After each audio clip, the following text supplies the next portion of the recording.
नमस्कार दोस्तों, जैसा कि हम आपको बता दें कि उत्तर प्रदेश की एक सच्ची घटना है और उस घटने पे आधारित हम आज आपको वो सच्ची घटना का विस्तृत वीडियो आपके सामने प्रस्तुत कर रहे हैं।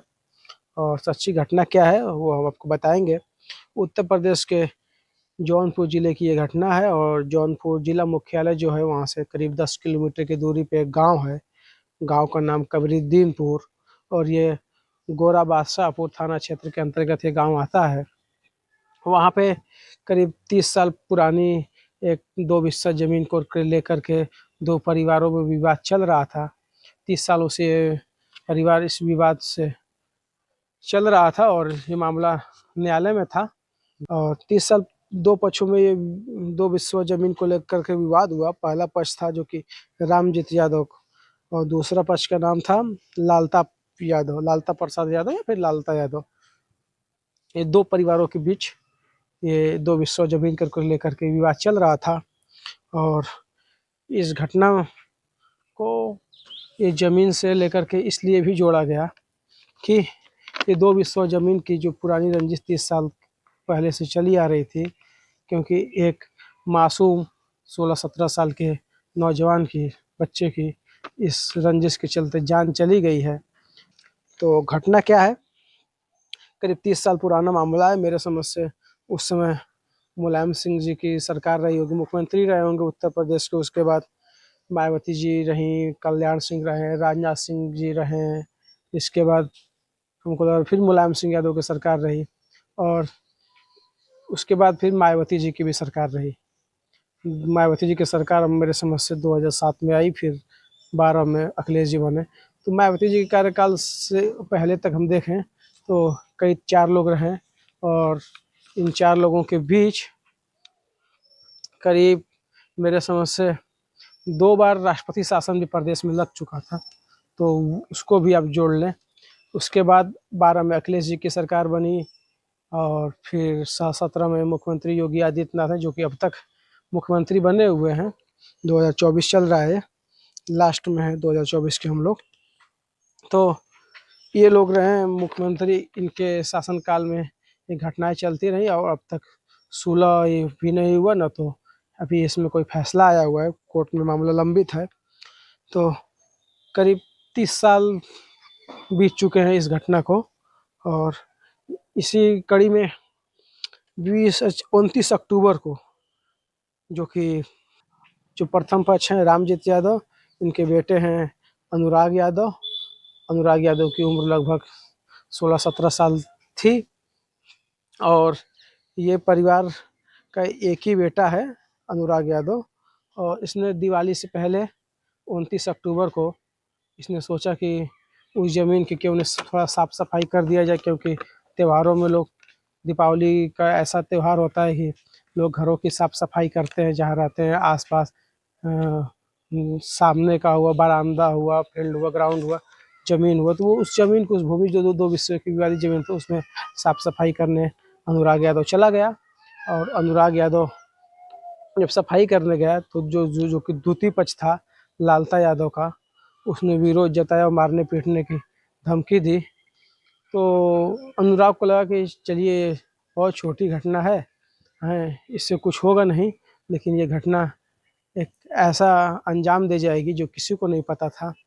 तो 29 अक्टूबर को साफ सफाई वाला विवाद हुआ। इसके बाद मामला शांत था, बच्चा घर में था, त्यौहार का टाइम था, 5 बहनें थीं और 5 बहनों में एक ही लड़का अनुराग यादव, जो कि 5 बहनों का भाई इकलौता।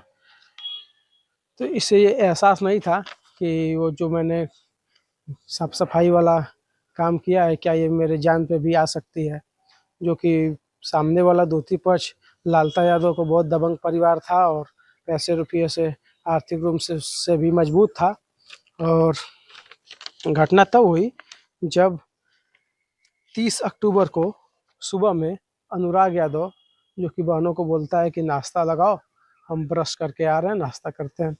और बाहर अनुराग यादव गया, ब्रश लिया हो या फिर दातुन लिया हो, बाहर अपने निकल के दरवाजे के बाहर दातुन कर रहा था। तभी द्वितीय पक्ष जो लालता प्रसाद थे और ये फिराक में थे कई तब से ही, 2 दिनों से फिराक में लगे हुए थे कि कब मौका मिले और इस बेटे को या किसी परिवार के एक सदस्य को, क्योंकि धमकी भी देते थे कि किसी को हम जान से मार डालेंगे, ऐसा धमकी भी देते रहे। परिवार का आरोप है, जो पीड़ित पक्ष है। तो अनुराग सुबह सुबह ब्रश कर रहा था और ब्रश करते बाहर निकला, और जो कि लालता यादव के परिवार के लोग, उनके बेटे, उनके भतीजे, जो कि सूरज यादव उनके भतीजे हैं, और बेटे जो हैं रमेश यादव, वो किसी के हाथ में तलवार, किसी के हाथ में कुल्हाड़ी और ऐसे जो कृषि उपकरण थे ऐसे लेकर के और दौड़ा दिए। जो कि अनुराग यादव घर पे अकेले था, बहन थी, पिता नहीं थे घर पे उस समय, माँ थी, बहनें थी, और अनुराग यादव पुरुषों में अकेला था। इसे दौड़ा डाले मारने के लिए। अनुराग यादव जान बचा के इधर उधर भागने लगा तभी से, और माँ को आवाज़ लगाने लगा। माँ जब तक कुछ सुन पाती अपने बेटे की पुकार, समझ पाती, पहुँच रही थी, तब तक जो कि रमेश यादव है, लालता प्रसाद यादव के बेटे, और उन्होंने तलवार निकाला और अनुराग यादव के गर्दन पे बहुत जोरदार हमला किया और गर्दन अलग हो गया। जो कि माँ गर्दन को लेकर के रोने लगी। करीब 4-5 घंटे तक वो सदमे में थी। पुलिस ने बहुत देर से आया और मौके पे जब पहुंचा, जब गांव की सूचना हुई तो पुलिस मौके पे पहुंची और लाश को पोस्टमार्टम के लिए भेज दिया गया है, जो कि विधिक कार्रवाई के अनुसार होता है। और जब पुलिस जांच में जुटी और घर पे उसके बगल दूती पक्ष लालता प्रसाद यादव के घर पहुंची पुलिस, तो लालता प्रसाद घर पे ही था, जो कि वो भी आरोपी था इसमें। और जब लालता प्रसाद के निशानदेही पर घर की तलाशी ली गई तो वो सारे हथियार बरामद हुए, जो कि तैयारी में इन लोग यूज किए थे उस अपराध में, और उसको पुलिस ने जब्त किया। पुलिस ने पूछताछ शुरू किया, तो जो कि जो हमला किया था लड़का रमेश यादव, वो फरार था घर से। क्योंकि बाकी मामलों में भी अपराधी, मुख्य अपराधी मौके से फरार हो जाता है, वैसे ही इस घटना में भी मुख्य आरोपी रमेश यादव फरार थे मौके से। पुलिस ने छानबीन में जुटी हुई थी, तलाश जारी थी। तब तक नाटकीय अंदाज में रमेश यादव लखनऊ किसी तरह पहुंचता है भागता हुआ, और लखनऊ के अलीगढ़ थाने में जा कर के वहाँ सरेंडर करता है और बोलता है कि जौनपुर की जो घटना हुई है ऐसे ऐसे, जो कि मैं ही उस घटना को अंजाम दिया हूँ, मुझे गिरफ्तार कर लीजिए। पुलिस वहाँ गिरफ्तार करती है और जौनपुर पुलिस से संपर्क करती है। जौनपुर पुलिस जाती है मौके पे वहाँ पे लखनऊ, और वहाँ से इसे अपने हिरासत में लेकर के आती है। परिवार का जब एफआईआर दर्ज हुआ था उसमें करीब 6 लोगों का नामजद एफआईआर परिवार वालों ने, पीड़ित पक्ष ने कराया था। और इसी एफआईआर में उन्होंने एक और इनके बेटे का जिक्र किया, जो कि लालता के एक और बेटे हैं, जो कि यूपी एसआई हैं, एसआई पोस्ट में यूपी पुलिस में। जो कि बहुत लोगों को कम पता था ये बात, जो कि बहुत लोग कह रहे थे कि रिटायर है, बहुत कह रहे हैं नहीं अभी नौकरी में है, सर्विस में है। पुलिस ने छानबीन कर पता किया तो जो कि पता चला 6 लोगों को एफआईआर दर्ज किया गया था। और जो दूसरा बेटा था राजेश यादव, जो कि उत्तर प्रदेश के मेरठ जिले में तैनात था, और मेरठ जिले के जो थाना है मेवाना में इसकी पोस्टिंग थी, उस थाने के अंतर्गत।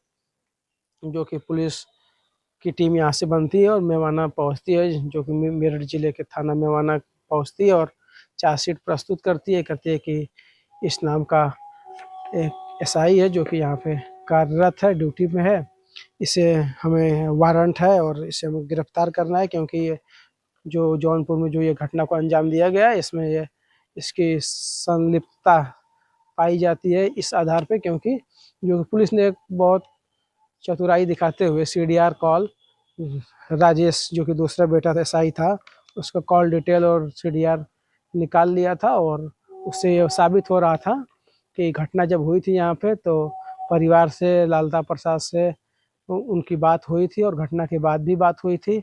इस आधार पे पुलिस ने उन्हें गिरफ्तार कर लिया और यहाँ जौनपुर ला करके जेल भेज दिया जौनपुर में, जो कि इस समय तीनों जेल में है और भी लोगों की तलाश जारी है जो कि नामजद हैं। परिवार का आरोप है कि ये काफ़ी समय से धमकियां दे रहे थे, ये पुलिस में होने का भी उसका फ़ायदा उठा रहे थे, क्योंकि पुलिस भी इन्हीं के सुन रही थी। करीब हम लोगों ने कई सालों में करीब 200-300 बार थाने में एप्लीकेशन दिया और कोई सुनवाई नहीं होती है, और एक पक्ष ही हमेशा सुना जाता है, जो कि हम लोग पीड़ित पक्ष हैं, और हम लोग का कोई नहीं सुनता आ रहा है अब तक। देखिए, ये मामला तो बहुत तूल पकड़ लिया है, और आगे भी इस मामले में क्या होता है, क्योंकि जैसे हर मामलों में अभी आपको देखने को मिला कि बहराइच में हिंसा हुआ, और उसमें भी मुख्यमंत्री जी ने पीड़ित परिवार से मिला और आर्थिक सहायता भी देने की बात कही थी और किया भी। और यही लखनऊ में मोहित पांडे वाले भी मामले में पीड़ित परिवार ने मुख्यमंत्री से मिला, मुख्यमंत्री जी ने उनसे मिला, और आर्थिक रूप से 10 लाख रुपए का भी यहाँ भी मदद करने के मुख्यमंत्री जी ने काम किया।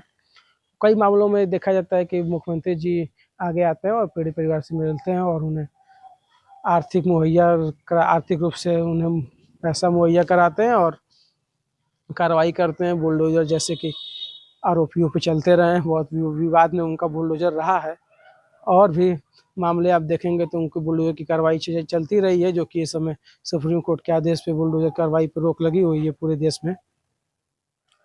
मुख्यमंत्री जी इस परिवार से कम मिलते हैं, लोगों को बहुत आस है कि मुख्यमंत्री जी मिलेंगे, इस परिवार को भी न्याय दिलाने का काम करेंगे। और जो कि 5 बच्चियां हैं परिवार में, और एक भाई था जो कि अब नहीं रहा। 5 बच्चियां हैं, बहुत हमने तो वीडियो भी देखा, बहुत तेज तरह बच्चियां हैं। हो सके उनको मुख्यमंत्री जी मिले तो नौकरी वोकरी की भी बात करें, क्योंकि कई मामलों में देखा गया है कि मुख्यमंत्री जी नौकरी भी देने का काम किए हैं। बच्ची हैं सब, उन सबको पुलिस में भी दे सकते हैं, एसआई भी दे सकते हैं, पुलिस एसआई बना सकते हैं, ताकि उन्हें न्याय पे भरोसा हो सके। न्याय कैसे दिया जाता है वो अपने जीवन में उतार सकें, क्योंकि उन बच्चियों को अब तक तो न्याय नहीं मिल पाया है। देखिए, विवाद तो अभी भी वो 2 हिस्सों ज़मीन की विवाद कोर्ट में चल रहा है। अब अधिकारी भी इसमें दोषी हैं, और जो कि पूर्ण रूप से दोषी हैं, क्योंकि इतने पुराने मामलों को इतना लंबित क्यों रखा गया, क्यों नहीं इस पे सुनवाई हो रही है, ये सब जाँच का विषय है। मुख्यमंत्री जी को ये करना चाहिए कि पीड़ित परिवार से मिले और इनको आर्थिक रूप से सहयोग करें, और जो कि परिवार बहुत ऐसा भी नहीं बहुत पैसे वाला है, बहुत गरीब परिवार है। इन्हें सख्त ज़रूरत है, परिवार में एक नौकरी भी देने का कोशिश करें मुख्यमंत्री जी। तो हम इस वीडियो को यहीं समाप्त करेंगे, क्योंकि वीडियो लंबा होता जा रहा है। तो अगले वीडियो में हम और जानकारी लेकर के आपको बताएंगे और प्रस्तुत करेंगे। तब तक के लिए धन्यवाद।